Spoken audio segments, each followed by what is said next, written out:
But तानि सर्वाणि संयम्य इंद्रियाणि इंद्रिय वासना सबको कंट्रोल करके युक्त युक्त जो जो योग युक्त है वो आसीत बैठा है कैसा मत पर first time the word is used to reach me he is not wanting for some foreign paramatma or anything he said me mat paraha I am the ultimate goal that's how the yogi is yukta.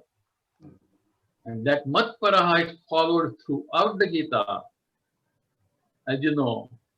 And you know what happens in chapter 11, we see the Vishwarupa, etc. But this is how it begins. Number one, Sankhya, Yoga Marga, and pointing to the goal as himself.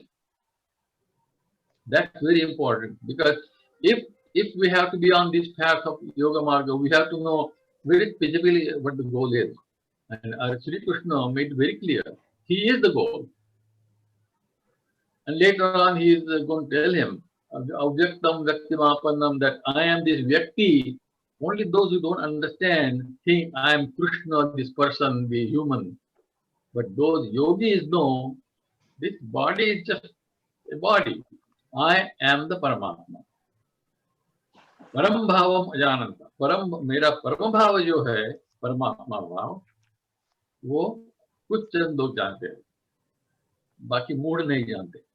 Okay, so back to chapter 2. Before going into Sthita Prajna, he actually explained the Buddhi Yoga. Another thing, how the dialogue progresses. He explains the Yoga Marga, in the famous sloka, Karmanyevadhikarasya, I think we talked about that. Ma phaleshu kadachanam. Ma phaleshu kadachanam means do not claim to dictate the result. Not that you will have to abandon the result. That's not the advice. Because he had already told him that if you win, you get the kingdom. If you die, you get the swarga. You don't reject either of them as a consequence. But you don't get to dictate what that result is. That's what that verse is. Ma phaleshu kadachana, don't ever think you can dictate what the result is. And remember we saw in chapter 18 at the very end, Devam Chevatra Panchamam, हम ये करेंगे वो करेंगे ये हमारा साधन है ये हमारा मार्ग है वगैरह वगैरह. दैवम चैवात्र पंचमम. देव यानी कोई भगवान ने दिया वो नसीब नहीं है. दैव इज योर ओन कर्म. पूर्व कर्म pretty much decides what you are going to be in this life or get in this life.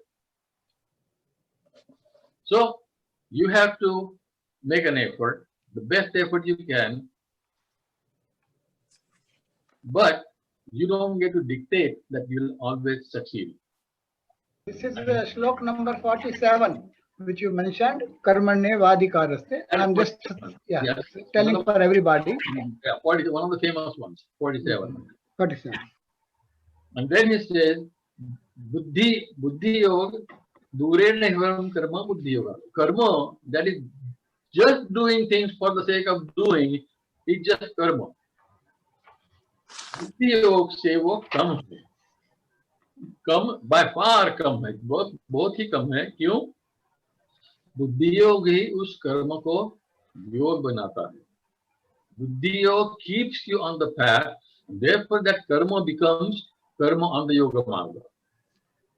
Karma without the yoga marga is just wasted. By the way, in chapter 18 we visited that. It's called tamasa karma, lowest level, having no real ultimate goal. I mean, worldly goals are there. I mean, they come and they go and they die with you. The ultimate goal goes with you. Your direction goes with you. So, Buddhi Yoga is introduced here, and Buddhi Yoga is followed through the entire Gita, but only mentioned specifically 3 times. Here in chapter 2, in chapter 10, when Sri Krishna says, I offer Buddhi Yoga to he who is constantly thinking of me and doing that. I offer Budhami Buddhi Yogam. I give the Buddhi Yoga. That's the nature of Buddhi Yoga. Buddhi Yoga is not some random thing. Sri Krishna says, I give it to them. And finally, in the verse we saw towards the end, बुद्धि योगों पाश्रित्य चेतसा सर्व कर्माणि, सब कर्म मुझमें अर्पण कर, और करना क्या है? बुद्धि योगों पाश्रित्य, बुद्धि योग का आश्रय लेके कर्म करना है, जो भी करना है. बुद्धि योग is very critical in Gita, and in modern life the most useful one. It's one thing to have buddhi marga, which is good, but buddhi that does not acknowledge that there is a lot more to life than this life, that the one living is not dying with the body, and the goal of that being, the jiva, is the ultimate goal. Acknowledging that and putting yourself on that path is the buddhi yoga. Buddhi's job to do that. Okay? If you're lucky, you have it. I told you the Jnaneshwar, one of the things.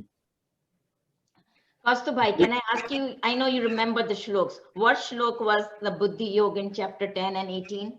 Right after Karmanya Vadikar, must be 49. 49. 49, 50. 49. Yeah. Okay, thank you. And in chapter 10? Chapter 10, don't worry about chapter 10 now. When it comes, then you'll go. We are going chapter by chapter. Okay. Yeah. We'll come to that. Okay. Yeah. Okay.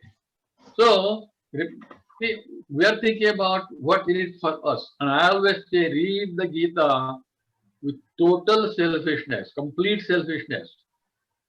Except that selfish is not Kaustugh or Veena or Jugalbhai. That self is the jiva. That self-interest should be, and with that selfishness in mind, read Gita. Okay. So much for an editorial. All right.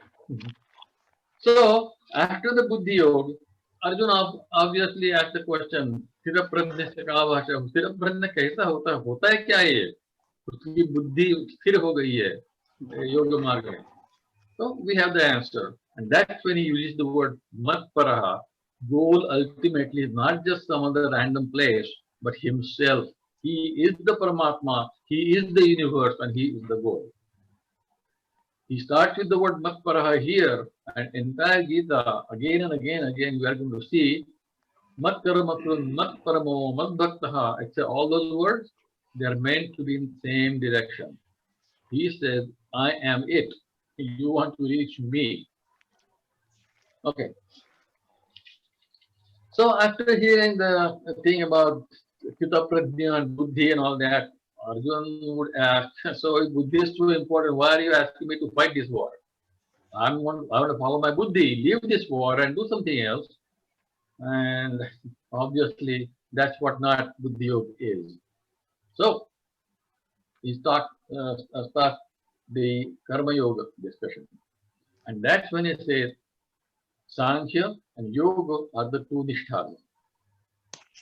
Jnana Yogena Sankhyanam, Karma Yogena Yoginam. It's the third chapter, I think, third or fourth verse in chapter 3. So, he defines those two nisthas, and he